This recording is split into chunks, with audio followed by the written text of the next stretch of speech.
All right, good afternoon, everyone. Welcome to Optimizing Customer Experience for Long-Term Success. As customers demand more from their financial institution, improving their experience will be the strategic differentiator in retention. Today, we will hear from experts at Mantle and Agent IQ in our webinar brought to you by Finex Tech, where they will demonstrate how banks can optimize their customer experience for long-term success. Thank you for joining us today. I'm Lexi Garcia, the Vice President of Business Development here at Bank Director.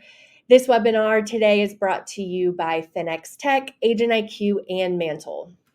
Launched in 2014, Finex Tech is a specialized resource connecting a highly influential audience of U.S. financial institution leaders with technology partners at the forefront of innovation.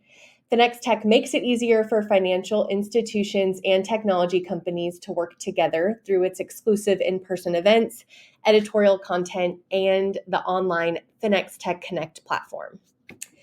Agent IQ provides a personal relationship banking platform that combines the ability to connect with a personal banker for bespoke financial needs and cutting-edge AI self-service.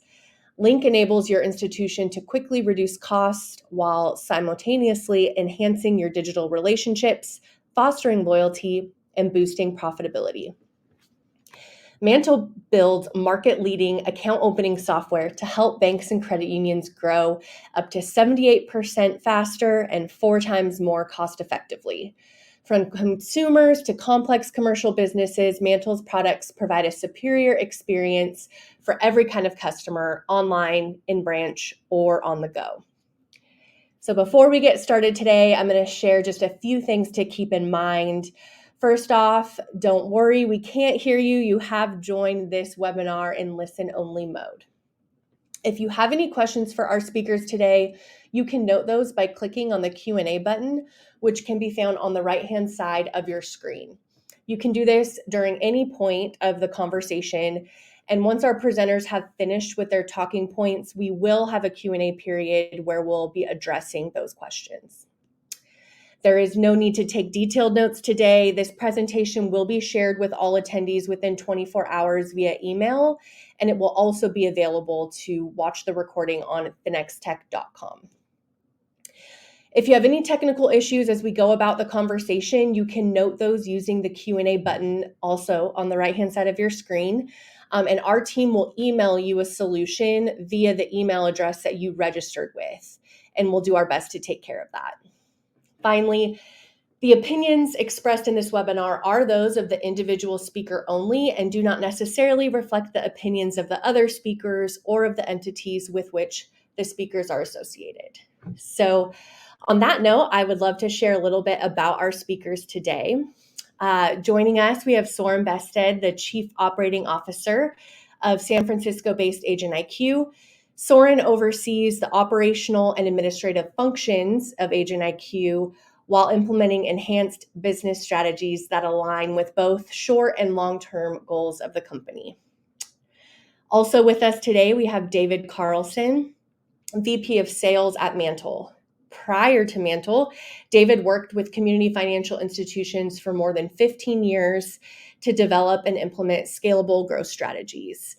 He's presented at numerous conferences on topics such as new customer acquisition, sales and marketing initiatives, revenue growth, strategic planning, and team development. So with all of that, let's go ahead and start our conversation today. Soren, David, thank you so much for joining.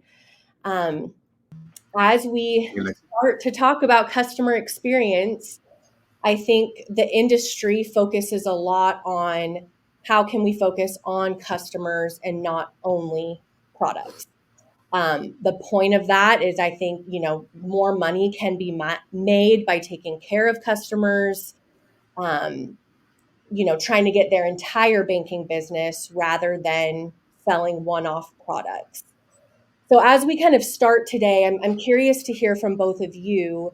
Do you believe that banks are truly successful at taking care of customers in that way and not selling and focusing on products only? Soren, I'll go to you first. Sure, thank you. So thanks so much for letting me join today. I'm looking forward to this conversation. So are banks being successful in taking care of customer needs today? Yes and no. I think banks have been incredibly successful in that over the last decades in the branch. We've been very, very good at it. We've built relationships in the branch. We see it every day. If we walk into any of the branches, we are often going to see a customer like myself standing in line. And when a teller becomes available, I go, no, that's fine. David, you can go ahead of me because I'm waiting for Lexi. I always work with Lexi. She knows me. She understands my accent. All those things. I have a relationship with Lexi. So I think community banks in particular, and even regionals, super regionals, have done a spectacularly good job of that. Now, where we have not done the best job yet is translating that digitally. I think we have done a decent job of providing customer support, and we have done an okay job of marketing. I mean, I don't know how many of you have received emails today that tells you have been pre-approved for credit cards. Uh, to me, that's not personalized service. It's just spamming me, and they get deleted as quickly as they arrive, those emails. Where I think we have the really big opportunity is when we start blending the digital and the physical and say, I want to create the experience that I, Soren, have with Lexi outside the branch. Give Lexi the ability to check in and go, Happy Tuesday, Soren. How are you doing? Anything I can help you with? Recreate that experience, make it easier for me to ask you, Lexi, than to try to Google the answer and see what whoever is highest on the Google marketing list. So I think yes and no. We have done a good job physically. Now the opportunity for us is really to be where the customers are, which is in the digital world. Yeah, no, I think that's great. And David, I'm curious, would you agree with that? What do you have to add? How do you feel banks are doing in this space right now? Absolutely, and thanks for having us as well. But yeah, we see this very much as a mixed bag, and what we like to think about or focus in on is like, why is technology a limiter sometimes to this experience? So when we're thinking through this with potential partners, we're always thinking about this idea of meeting your customers where they want to be met. We should be channel agnostic. It shouldn't be our job to determine, like, oh, people love to come in the branch or people love to self-serve, and therefore we need to funnel people into these channels, right? And we've seen people make these mistakes where we're making these decisions for our customers. And at the end of the day, that's not our job, right? Our job is to provide wonderful solutions in all channels so that we have the ability for them to choose the channel that meets their needs the most. So if somebody wants to come in the branch to open a simple business account that they easily self-serve, like, let's meet them in that and give them the best possible experience. If somebody wants to start a really complex commercial account digitally, let's support that and let them feel supported. And then if they hit difficulty, let's bring in additional opportunities that we can meet them where they want to be met. So we think the main thing is asking the question, are we trying to make people convert in a certain way because we're limited by technology? Or are we doing this because this is what the customer really wants? And at the end of the day, we need to be as close to meeting our customers where they want to be met as we possibly can. No, I think that's key. And I'm curious, both of you work with a lot of bank clients. I know your teams actually have some mutual bank clients as well. So maybe also starting off in some success stories you've seen of banks who are doing this well and are setting themselves apart, who are meeting their customers where they're at. David, is there anyone that comes to mind specifically? Yeah, we have several examples, but there's one that's been kind enough to share some of their stories on several bank director events. So we'll share that one. But we work with a $12 billion bank, and they've been an early adopter of many of our strategies. And what they found with this idea of like meeting business customers where they want to be met can be extremely valuable. So tell a story about a particular prospect they've been trying to bring over on the deposit side for multiple years and working with a large financial institution, and they just don't want to go through the pain of making the transition. They're not happy. They don't want to stay where they're at, but they know that it's going to be so painful to do the onboarding and the switching of this relationship that they weren't very open to that. So this particular banker had lots of good experiences with their business customers, knew that they could go from taking days to open commercial accounts to minutes to open commercial accounts, and made the outreach to the customer. The customer said, I have 30 minutes. If you can open this account in 30 minutes, I'll move it over to you. And in 30 minutes, they opened up 3 business accounts, moved over $500,000 in deposits to the bank. And the icing on the cake was he was so impressed, he went and told another business owner who did a similar thing, right? And so this is just a great example of like meet your customer where they want to be met, provide the best in class type of technology can help increase your team's ability to go to market, right? I'm more likely to pick up that phone and ask for the business when I know I can do this in a really streamlined way that the customer is going to appreciate. So I think that's a great example of that in action. Yeah. I mean, really being able to meet the banker's challenge. Like, if you can do this, I will move it. And so that's a big success story. Soren, what about you? What types of things have you been seeing? Yeah, so not too dissimilar from David. I think the area where I probably take the most pride is in seeing some of our partners really double down on a personal relationship. And it goes from, I think it's great when a customer already says, I want to open an account. I couldn't agree more with you, David. Make it as easy, as efficient as possible. That's upon us. Now, what I think is very, very important is what happens before that. That conversation of how do you find out that the customer may be interested in changing the banking relationship? How do you get up to that if you can open the account in 30 minutes? So we need to find out, how do we engage the customer before that? And if we don't find a way of engaging the customers, we're never going to get there. Or we're only going to get there with the customers that have so much frustration that they're willing to overcome the threshold of inertia to go ahead and open the account. What I really want to do is I want to take friction out of the conversation. We know that if we look in the retail space, it's not unreasonable to state that most banks will see 60 to 65% of retail customers are non-profitable. They have a checking account, they have $5,000 in balance, and for the bank, that is a net loss customer. Now, our approach has too often been, why don't I bombard them with posters and flyers?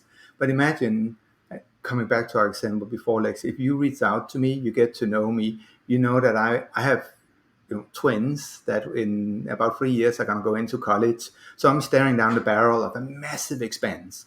And if you come back and say, hey, listen up, Soren, I only get to do this once in my life, hopefully. And you can come back and say, Soren, this is what you can expect to happen. And this is what we can do now. If you become that trusted advisor, that is, I think, an opportunity to really drive the relationship, drive the understanding of my needs. And then I agree with Dave, then we need to make it efficient. We saw one of the banks that you've spoken to before as well, Lexi, here with Bank Director, Park National Bank. I say they really, in my mind, in some ways wrote the book on how do you digitize this. They have been working with A9Q for more than 4 years. They've done a spectacular job of recreating the personal relationships and also thinking about how do we become proactive but not annoying? How do I not get an email from Lexi every day or a phone call, but just every maybe 6 or 8 weeks, checking in, going, Soren, how are you doing? Is there anything I can help you with? The answer is always going to be no, followed by, but actually now that you are here, now that you completely eliminated friction from me asking you the questions that my wife have been asking me, I think that's really, really key. Yeah. And Soren, you had said something in there that reminded me of a previous conversation too, of kind of shifting mindsets. And I think that that's important when thinking of customer experience and kind of the approach to problem solving as a bank. And so can you expand on that a little bit more? Like, what are the mindsets? I think you had mentioned it's not only problem resolution, but how customer experience can be beyond that. So curious if you can add to those thoughts. Absolutely, Lexi. I think in the early part of kind of the digital evolution of chats and video and so forth, the focus really became on what I like to think of downside management. There is absolutely an efficiency play. If you can get a customer to not call you and chat with you instead, you can probably drop the cost by about 80% to serve that. If you have really good self-service, you can make that even higher. But I think that's okay, and we need to do that, and we do that well. But I think we need to get to the point where we are not just thinking about, I have a customer with a deposit, and I need to, when things go wrong, I need to help them. We need to pivot the mindset, saying, what did we used to do? I mean, I know it's an overused example, but think about Netflix and Amazon. Every time you log in, you're going to see, you may like this movie, or you're definitely going to want these sneakers or this football. You're always going to see something being suggested to you, not pressed too hard, but suggested to you. Banking is a lot more complex than that. I think that's why we have not been so successful with just replicating the model of, do you want a new credit card? But I think the thinking is correct. It's about proactively engaging your customer. It's about you, Lexi, reaching out to me on a regular basis and saying, Soren, how are the kids doing as sophomores? Are they enjoying it? What's going on in your life? I think that's the element. We have to accept that it's going to be very, very difficult to bring customers back to branches. So we need to create that similar experience outside the branch, but meeting, to David's point, the customers where they are. They're sitting on the phone 3 to 4 hours a day. So let's meet them there. Yeah. Yeah. No, I think that's really important. And, David, kind of building upon that, and something you had mentioned earlier was removing things that could be blocking a good customer experience and that friction that we've talked about. So, can you dive into that a little bit more? Maybe what are some of those roadblocks, or how do you go about seeing where your friction lies? Yeah, 100%. So we think about these in kind of groups. The first group is like, you can buy amazing technology, right? But if you're going to take all of the baggage that you have currently in your infrastructure and apply it to that new technology, like, how much better of an output are you really going to get, right? So it really comes down to this idea of, you need to buy best-in-class technology, but you also need to make best-in-class decisions. I can't tell you the number of boardrooms that I sit in where somebody from the bank will speak up and say, wait, right? Like, the whole reason we're having this conversation is because we want to change and we want to do things differently and we want a different outcome and all of these great things. But like, we're stuck in this box of the way we've always done things. And so part of looking for great partners in the technology space is looking for partners that are going to do that commercial teaching. Like, they're going to bring you these types of ideas. So thinking through that a little bit, we think about like 3 pillars to giving like this really great customer experience in all channels. And that is, you have to be able to have an amazing user experience, both for the banker and for the customer, while staying in compliance and keeping the fraud out of the system. And the reality is, like, we could do a 4-hour webinar on those 3 pillars, right? Like, there's a lot of friction that sits in that really, really simple statement. And so where we ask folks to like linger and spend some time before you make an investment in additional technology is like, what are the decisions that we're going to make that are going to continue to create friction in this new system, right? So you think about business account onboarding, for example. It'd be really smart, like, write down right now, a great takeaway is, how many systems do my bankers have to log into to bring on board a new business relationships? I hear this being 4, 5, sometimes 6 different systems, right? And so if I have to log into 6 systems, that means my customer has to give me information for 6 different systems, or I have to have some kind of a clunky intake form, or like just broken. Like, from step 1, it's broken. So if we're going to improve that problem, we have to think about like, how can we take in more of this information digitally? How can we validate this information digitally? Right? How can we take this friction that we've always had because of our lack of infrastructure and make sure that we make now new modern decisions, given that we've got this new modern technology that's on the back end? So highly encourage the folks on the call to really think through that in terms of like, what are some of these really large friction items? And is technology the problem? Is decision the problem? Is it both? And like, if you can marry both of those things together, that's when you truly get that amazing experience for both your bankers as well as your customers. Yeah. Yeah. I think that's a great exercise too, asking how many systems do we have? What do these steps actually look like at our bank? And Soren, it looked like you had another thought too. Yeah, I think, David, I couldn't agree more with you. I think too often we neglect what the experience is for the bankers. One of the things I also think is very important, we tend to have this idealized view of what does a customer look like. Well, a customer wants this. I think sometimes it can really benefit us to stop thinking about what does a banking customer want. Start thinking about ourselves. What do we ultimately want, right? We want it to be frictionless. I have never opened an account where I didn't have a question. And that may speak to me. It may be because I didn't grow up here. I don't think so, though, because when I talk to all my colleagues, they say, well, it's very easy to do this, and this. Have you done it? Well, when I did it, I wanted to ask some questions about, I was not quite sure about, do I use my this or do I use my that? And I think there is as we talk about human-centric and customer-focused experiences, I think there's value in maybe take a step back and try to think about how do we use it. Not how does a customer, because a customer never had doubts. They never have uncertainty. They know exactly. They want to be quick. They want to be efficient. But that's not my life. It's not my wife's life. As a business, Oh, okay. May have think lost about you. the individual. I think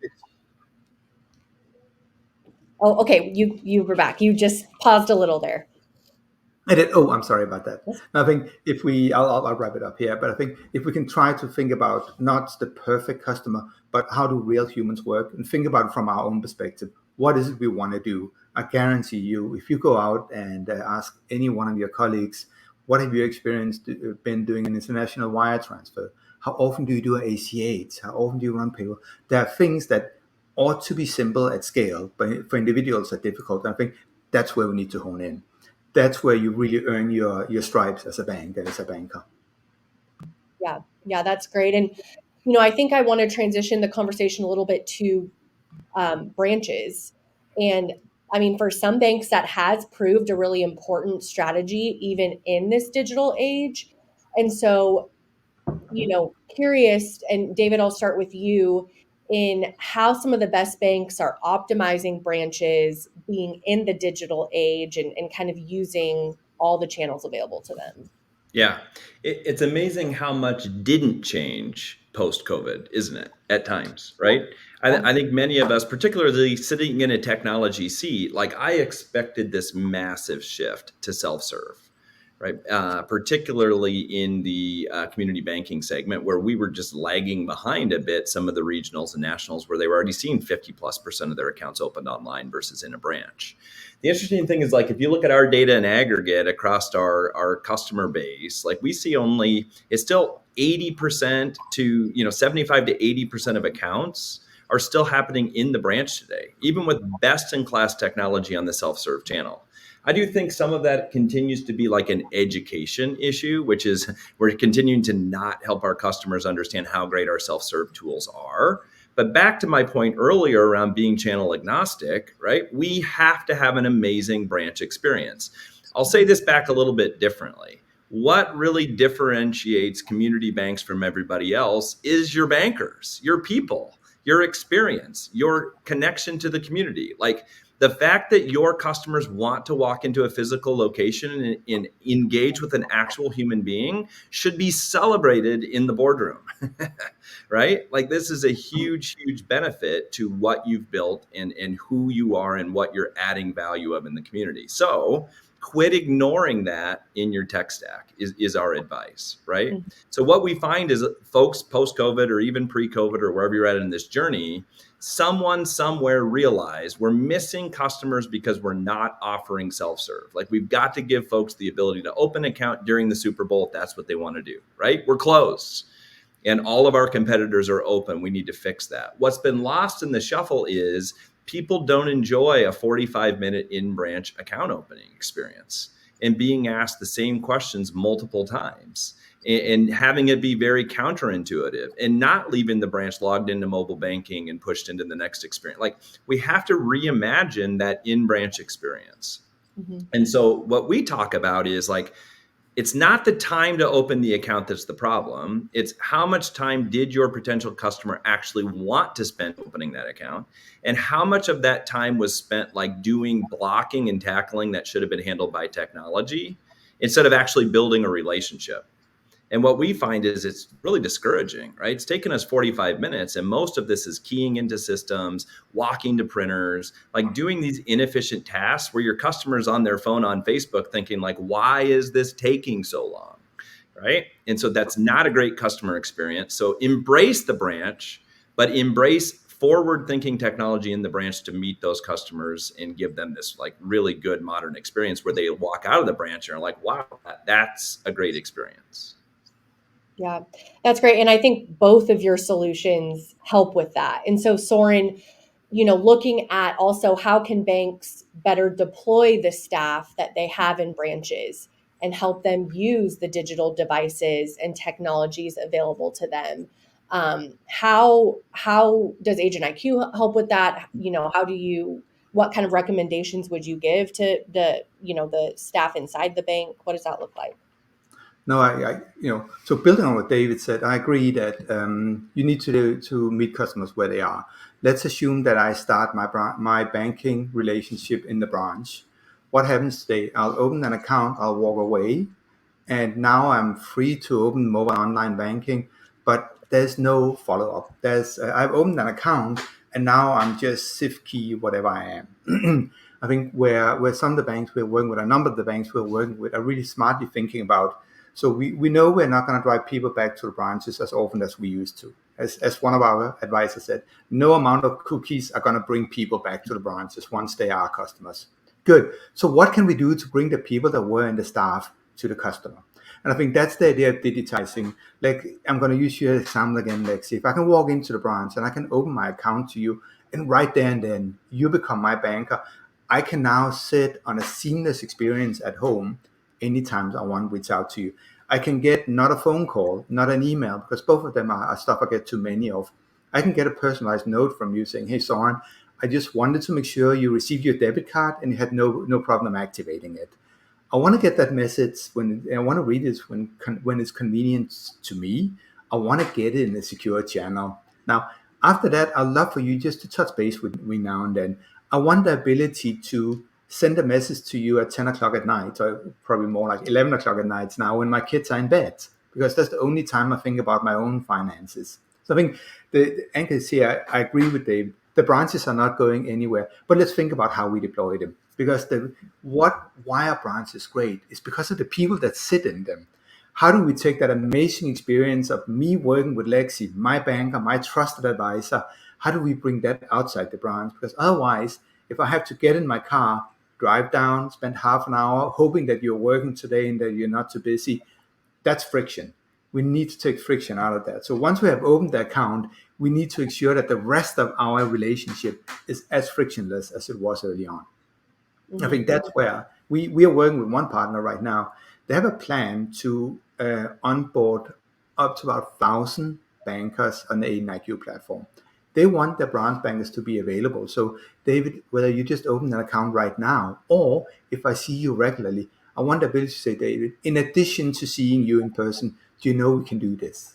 We can send files, documents, DocuSign. I can bring in subject matter experts. You don't have to come to the branch to consider, for example, a equipment loan or a personal mortgage. All of that can be managed digitally as well, or even better than it can in the branch. And I think that's the big opportunity of, I know it's not a term we probably should use anymore, but Uberizing the workforce, not taking away people, but making, avoiding that divide between I have a branch customer and I have a digital customer. No, you don't. You have a customer. And sometimes that customer want to be all in the branch. Sometimes they want to be all digital. Mm-hmm. No, that's a very good distinction, that it is one customer. And, we have about 2 minutes, a little under, before we hop into demo. So this might be a little bit backwards to the conversations you technically have, but, or you typically have, but, wanting to touch a little bit on technology spend and budget. So, as we're about to see both of these solutions in action, maybe just briefly, what is some of the ROI that bankers could expect from your products? Soren, I'll start with you, and then we'll go to David. Absolutely. And I like to think about it in two different things. There is the typical saving, which is anytime you can provide a 24/7 self-service for customers for simple questions, not blocking them, not keeping them away from you, but if you can answer their questions without them having to wait for you, that's an amazing experience. You have seen some of our partners sharing that we had one up to 80% of all conversations on a public facing website were completed without a human. You could always choose to talk to a human. So the ROI on that is very straightforward. It's simply, people don't call anymore. You don't have to have humans helping them. And you're creating a better experience for the customer. I think that's a very important and. So that's the typical, we are saving money. I think the biggest opportunity we have in front of us is when we replicate the personal relationship. That's when you start deepening the relationship. You start getting more products. Instead of Soren just having a checking account, suddenly Soren have a checking and a savings, maybe even an auto loan, or if we're really lucky, a mortgage. Suddenly we have taken Soren from being a customer to generate $200 a year in various fees and interest to being a customer that is generating $3,000-$4,000 a year for the banker. So I think the real opportunity is do more with the customers you have. Mm-hmm. Mm-hmm. So we like to think about it as ROI. We think about financial impact. The actual saving, that's straightforward and it's massive. But the real opportunity for growing the bank and long-term success is, as you deepen the relationship, that's when you benefit. Mm-hmm. David, what about you? What are some ROIs someone could expect using the Mantle platform? Yeah, you bet. It's pretty simple when you think about what we kind of deliver, and I think you'll see this in the session here coming in just a second. But it's really about unlocking new channels, which would be either business digital or consumer digital if you don't have it, for bringing on new relationships, or efficiency, like taking things that used to take lots of human hours doing those in smarter ways in order to reduce the dependency on humans doing things that machines are really, really good at doing, that produce a better experience. And so we actually see on the business side that there's a significant amount of cost recapture is in the back office, right? We tend to remove some friction from the sales team because we want the opportunity, we want to get the business, but then we tend to push all of this friction and work into the back office and make it very inefficient. So we work hard with our potential clients to really look through like what are the values of those things, but those are the two big things: unlocking new revenue channels with new customers and being more efficient with those you were already going to get.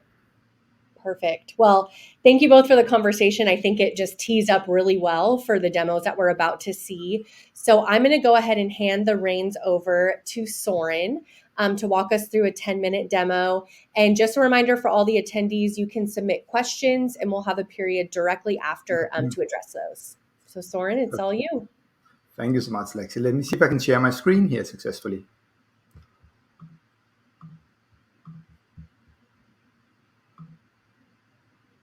It looks like that's working. So as we jump into the demo, I just want to recap 2 or 3 slides on what we're about to see. I think we all know the big challenge in front of banks, right? If we boil it down, we have lots of challenges every day, but the really 3 big challenges is: how do we attract and retain deposits? How do we create operational efficiency?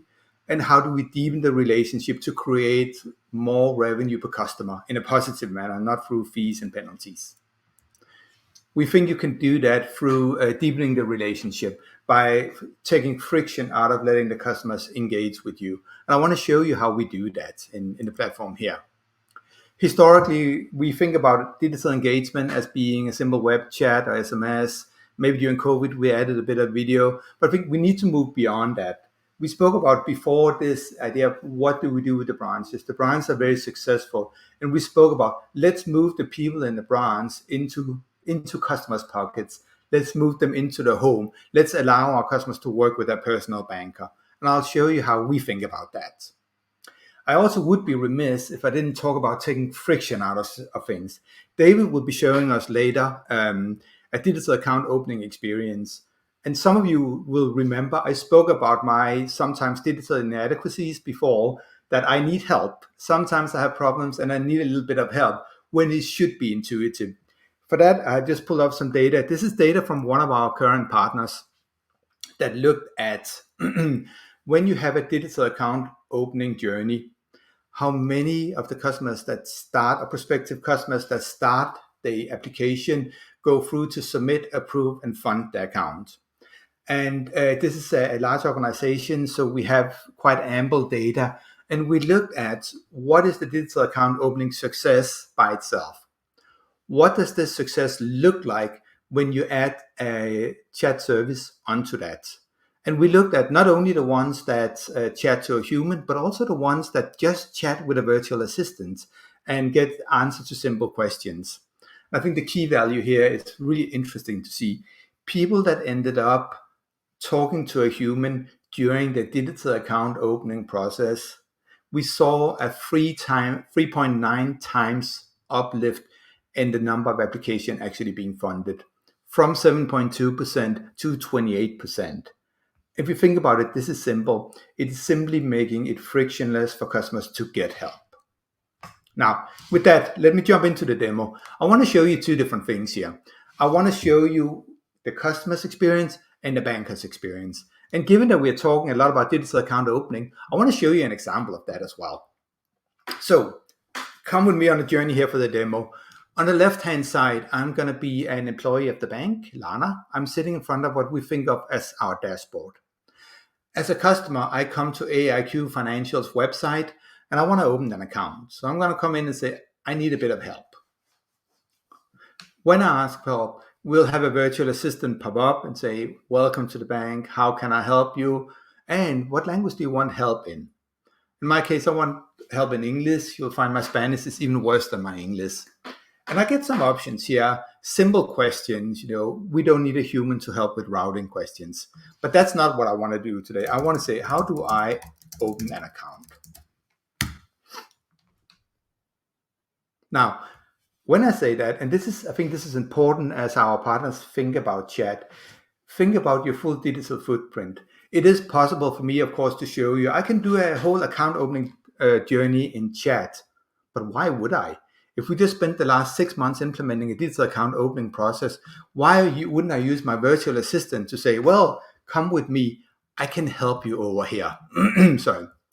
I will bring the customer over to the account opening journey. And if the customer needs some help, so can I talk to a banker?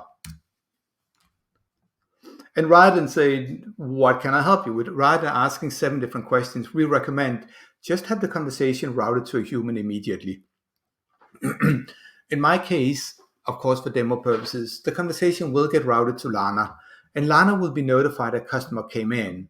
And Lana can jump in, help the conversation here. Say, hi, I'm Lana. I'm happy to help you. I would say one of the technologies, and David spoke about having the right technologies in place. One of the technologies we see as being absolutely critical to help customers in the digital account opening journey is the ability to co-browse. So as I'm chatting to a customer, don't just tell me what your problem is. Let's make it easier. Why don't you show me what the problem is? So I can invite my prospective customers to share the screen. And if they're okay with that, I get to see what they're doing right now. I can chat to them and go, you know what? Put your first name in here.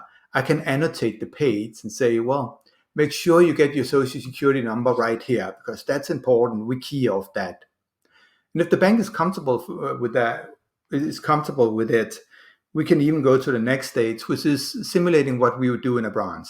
If a customer walks into the branch and say, I need a little bit of help with filling out this form, of course, we can give the remote banker the ability to say, well, I can help you fill in the form. I can fill in some of the data, and the customer can fill in the other part of the data. This is how we are seeing, the partner I shared before, this is how they're seeing a 3.9 times uplift in people that complete the digital account opening journey. You're simply making it easier to address any question that they may have upfront. So this is important. Now, I was talking about before, I think the even more important part is we have now onboarded my customer. What happens next? I want to show you an example of this idea of extending the relationship outside the branch. So I've opened my account. I want to show you what we call Link Up. Link Up is really a personal banker experience. And let me show you what it looks like.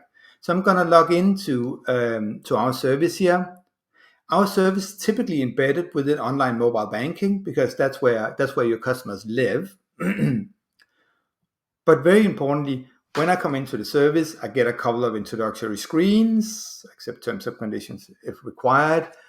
And if the bank would like, we of course have some self-service options. I think the most critical part of this service is this concept of selecting your banker.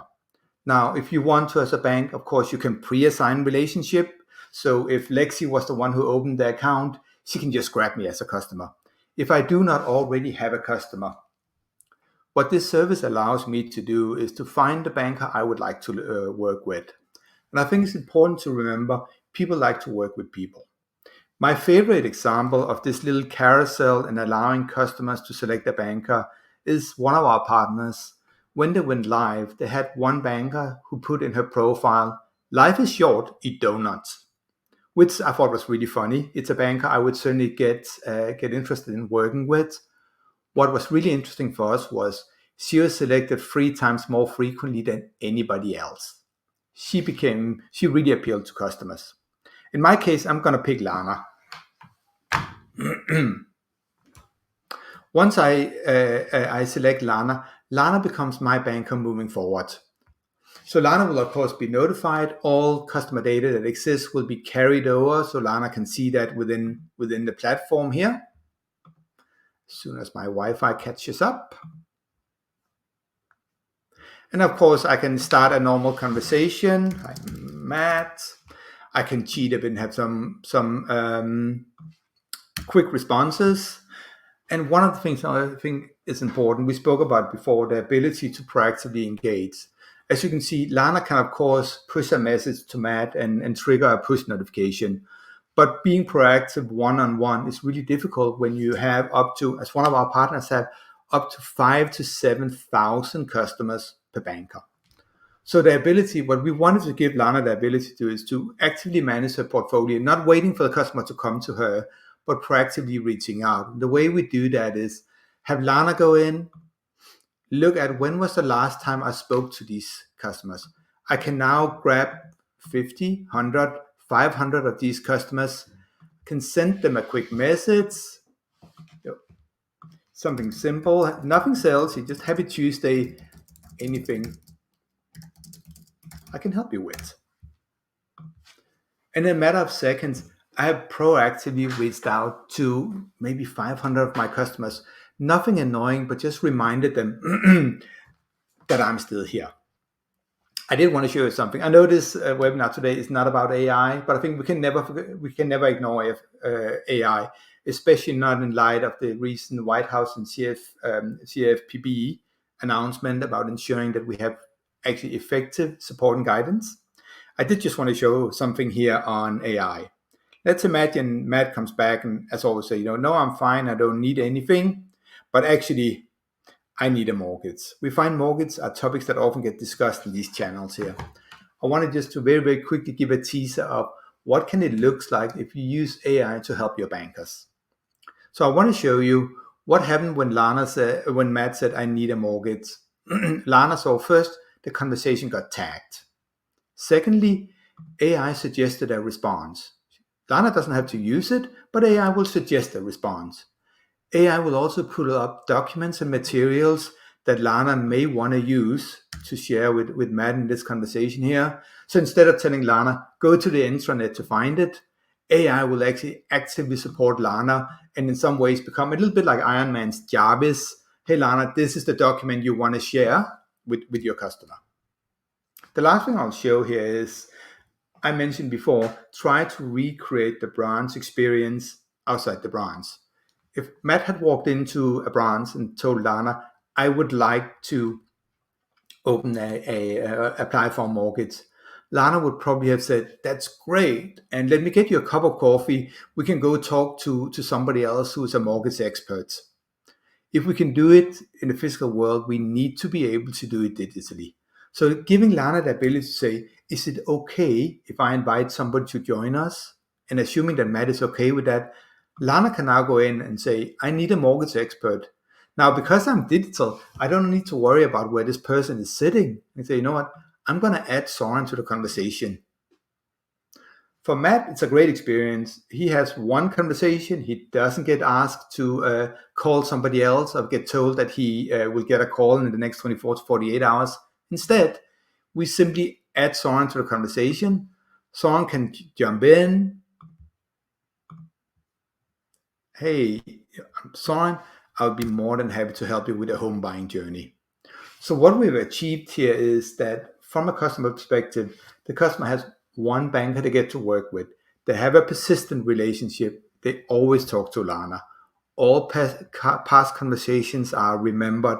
Lana can proactively reach out, and Lana can help Matt navigate the bank. Rather than assuming that Matt knows who to call, Matt now have a single point of contact, can send the message at 11 o'clock at night saying, I would like a mortgage. With that, there's a lot we haven't covered. We haven't covered AI. We haven't covered a lot of the insights, but I think we'll have to do that on another day. So with that, I'm going to stop the demo for now. Thank you, Soren. So during that, we did have one question come in, and they had asked, with this solution, who within the institution services the chat? Is that the call center? It's a great question because very typically we see people think about this as we must have a dedicated number of people responding to this platform. We believe that it depends on what customer segment it is. So within the AIQ platform, you can route conversations. So if it is a conversation originating from a public-facing website, a generic question, I'll probably route that to the contact center. If I'm sitting within a digital account opening journey, I would route that to a digital account opening expert. And if I'm sitting within that digital experience, like the example I showed here where Matt selected Lana, I would allow branch or retail bankers, relationship bankers to manage those relationships. So the platform allows you to essentially route the conversation and the relationship to the appropriate person immediately. Okay, awesome. Well, thank you so much, Soren. At this time, I want to bring David back on to lead us through a demo of the Mantle solution. So, David, we will go ahead and turn the reins over to you. Amazing. All right. Everybody able to see this okay?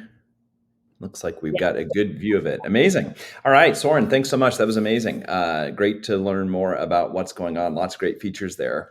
What you're seeing right here is the Mantle console. This is the actual view that your bankers would use to onboard relationships. I think lots of folks know Mantle for self-serve, so it's great to kind of give everybody a little bit of a tour of the work that we're doing on the banker-led side. Now, this isn't just in a branch, right? This can be out in the field. This can be meeting your customers where they want to be met. But anytime that the banker's using a tool, it could be somebody calling into a contact center to be able to open up an account. It could be a banker calling out to a business to open up an account that way. So let's give you a little tour of what it looks like to open a new account from a banker view and give that great customer experience inside of Mantle.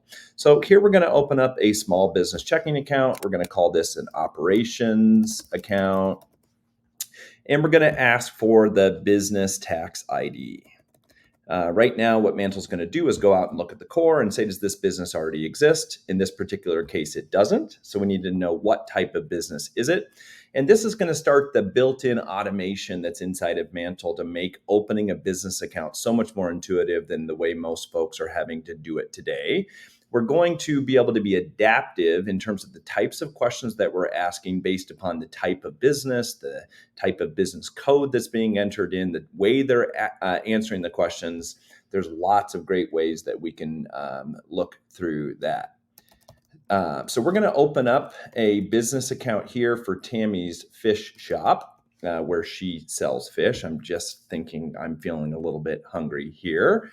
And as we kind of walk through and start looking through this, you're going to be greeted next by a really intuitive set of tiles that your bankers would navigate through in order to be able to open up this business account. Now, the cool part is like they don't have to be done in order. It doesn't have to be left to right or top to bottom. You can take these in any order that's comfortable for the banker or whatever information that you're getting at that current time.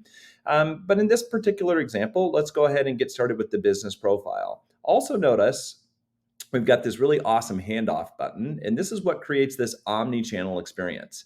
At any point in the application process, we can hand off this application to the customer to self-serve. They can hand it back to the banker. All of this is interchangeable at any time. I'll show you some examples of that here in just a second. When we would have this set up for you, this would all pre-fill based upon the banker who is logged in. And let's go ahead and just start opening up this very simple account. Enter in a website. We already said it's an LLC. Let's figure out where it was registered. I'll say we're in the great state of Indiana, where I'm from. It's a fish market. We're going to have some pre-fill here to take in the address, even in the user experience. I'm sitting here in Grand Rapids right now, so that's why that's pre-filling that way. I'm going to start typing in my type of business and get suggestions for the type of business that I am. Again, based upon the answer that I give, it may add additional friction or additional questions to the account. It may not. It's just a one-shop location. We're doing pretty decent from a sales perspective. I'm getting my revenue from product and sales. This is just an example of, not a limitation to. All of these are customizable to your bank, and all of these are adaptive, meaning how these get answered may require additional due diligence and additional questions to be brought into the application. So now we've got a green light on the business profile, right? Super easy and intuitive for your bankers to be able to use. So let's start thinking about who are the people that are part of this. We're going to onboard a new customer. And then I'll add a secondary owner that is somebody who I've already built into the system.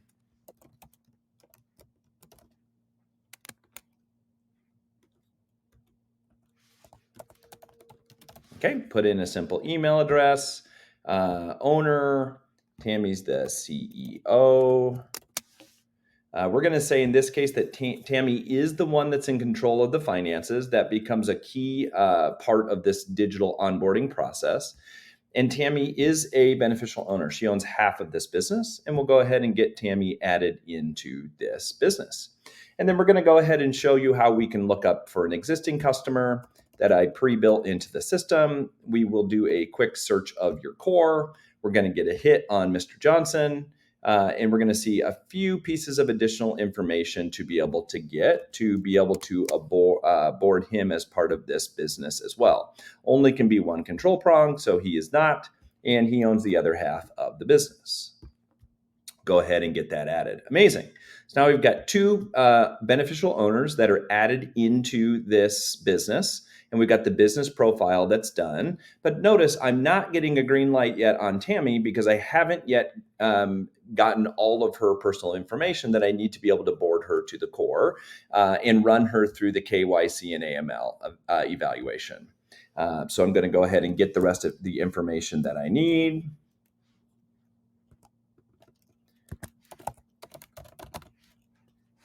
Okay, don't need any of that. U.S. citizen, we already got the social. Again, we're going to have some nice address pre-fill to make this simple and easy and intuitive. And we're going to hit save. If I had missed any fields there, it wouldn't have allowed me to move forward and I would not be getting a green light, right? So now I've boarded everything I need for the business. I've gathered all of the personal information for both Tammy as well as for David. And now I am set to be able to hand off this application.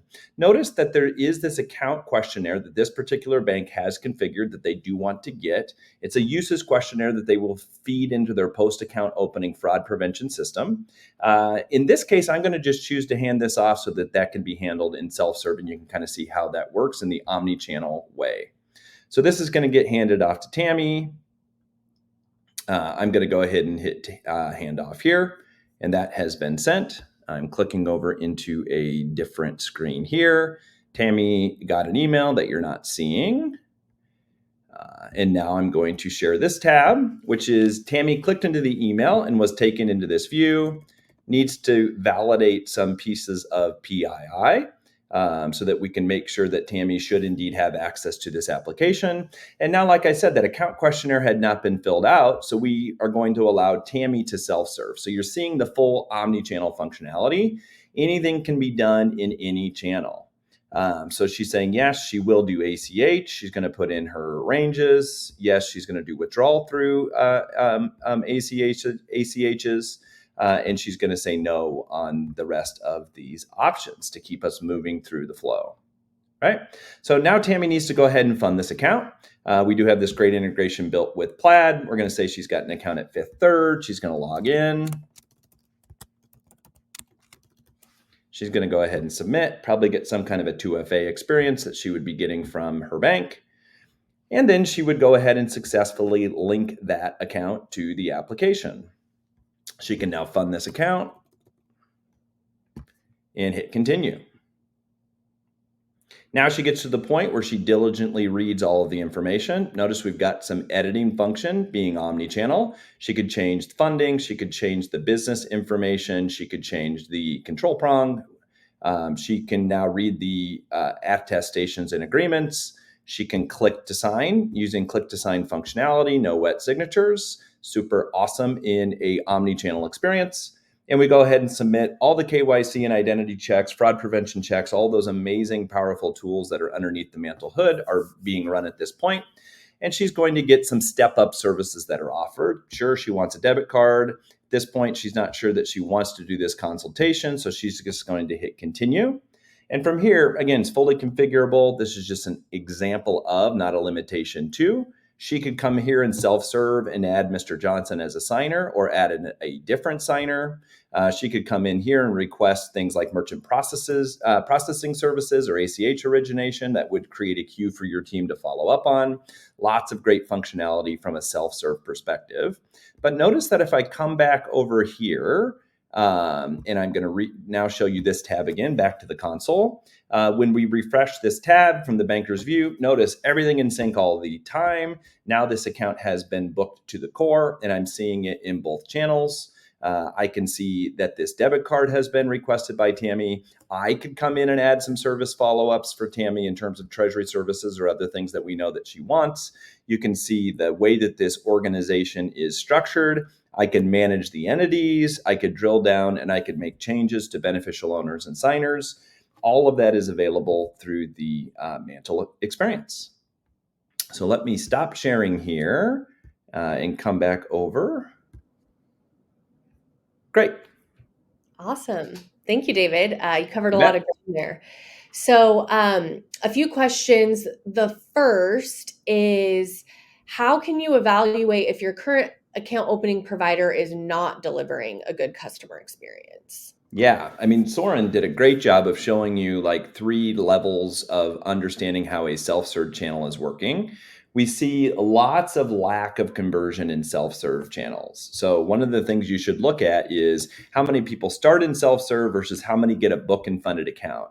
If that number is less than 30 or 40%, you may have a problem, and you should consider looking at other alternatives, or even considering what things you're doing that would be causing that much friction that little would be getting converted. We many times see folks that are below 10%. That's a key indicator that you likely have a really, really large problem. It's a very leaky funnel from a digital perspective. From an in-branch perspective, I gave this advice earlier, but I would write down like, how many systems do my bankers need to log into to open a simple account? And if it's more than 1 or 2, I would really question why that is, right? How do we do a better job? You can see with that activity-based questionnaire, I'm sure many of you were like, man, that feels a lot like the fraud prevention questionnaire that we're getting and pushing into another system. Wouldn't it be beautiful to automate that? And the answer is yes, it would. And it saves you a ton of time, and it's a great experience for your customer. So those are a couple different things that you can look at in terms to evaluate if you're being successful today. Perfect. And this other question isn't necessarily solution specific, but they're asking, how do you expect the relationship between branches and online channels will continue to evolve and impact customer experience? Yeah, it's a good question. And anytime I get this question, I get it a lot. I always like relate it back to, this isn't a banking problem. This is a everything retail problem, right? So put yourself in a situation. When's the last time that you bought something that was like part physical, part digital? I always think of like the hardware store, Lowe's, Home Depot, whatever, no commercial for either. I view them as very much the same, right? But how beautiful is it when I can go online? I need this wasp trap, right? Because these wasps are all over my kids, and we need to be able to get rid of this problem. I can quickly get onto my phone. I can see if this is available, and then I can quickly run over to Lowe's, get it, solve the problem in real time, right? And so I think this is very much the way that you want to handle things from an account opening perspective. Is you need to be really strong in both channels. And like when people come into digital, I highly recommend putting a branch manager or somebody who has accountability over the digital channel. Like they should own that. Don't send those applications back to branches to be resolved. Like let it have its own ownership, and then figure out all of the, the goaling and all the different sales related things that go with this problem as kind of a separate thing, but ownership becomes really important in that channel. Perfect. Well, we are right on time. Great way to end. As a reminder to everyone watching, you will receive this recorded version of the webinar within 24 hours, and we will also post this webinar on finextech.com. I want to thank Soren with Agent IQ and David at Mantle for co-hosting today's webinar. Thought it was a great conversation. I want to thank you all for joining us today, and I hope everyone has a great rest of your day. Thanks all.